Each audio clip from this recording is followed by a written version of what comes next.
Xitoyning Guangzhou shahrida madaniyat va xabarlashish nomidagi bir shirkatda xizmat qilayotgan mavhum reallik yumshoq detal mutaxassisi Nurshod 2018 yil 24 aprel Xitoy doiralari tomonidan Sharqiy Turkistonga chaqirtilgan bo'lib, shuningdan buyon uning izlari bo'lmagan. Nurshodning qaytishdan burun ommaviy taratquv hisobida meni yurtdan tarbiyalashga chaqirtibdi. Qachon kelishim yoki saq chiqish chiqolmasligi meni emas deb uchur yo'llaganligi diqqat tortdi.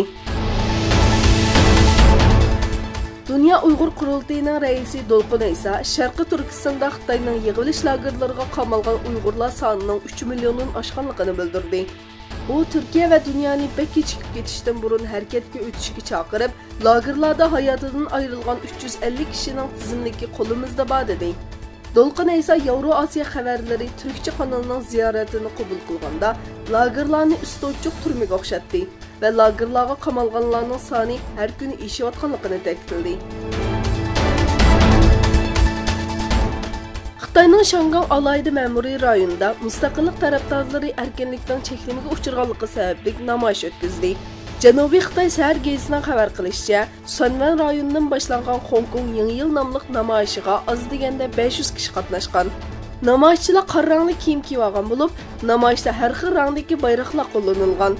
Erkinlikning cheklamaga uchirganligiga norozilik bildirgan namoyishchilar yana umumyuzlik saylam tuzumini talab qilgan. Amerika va Isroil Birlashgan Davlatlar Tashkiloti Fan, Ma'arif va Madaniyat Tashkilotidan rasmiy ayrildi. Chekinish qarori Isroilning Falastin zaminda bo'lib Quddus va Masjidi Aqsoda texmo erkin harakat qilishiga yo'l ochib berdi.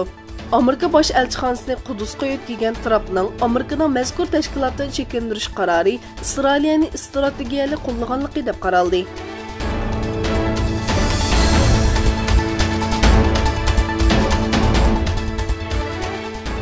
2016 yılı 193 davlatdan 138ning qo'llashi bilan Birlashgan Davlatlar Tashkiloti Xavfsizlik Kengashining doimiy bo'lmagan a'zoligiga saylangan Qozog'istonning a'zolik muddati 2018 yili 31 dekabr kuni oxirlashdi.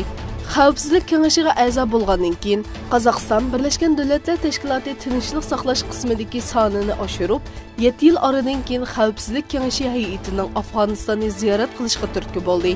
O'rta Osiyo davlatlari ichida tunji bo'lib 2016 yili g'ayri rasmiy doimiy a'zolikqa saylangan Qozog'iston 31 dekabr kuni 2017-2018 yillik a'zolik muddatini tamomladi.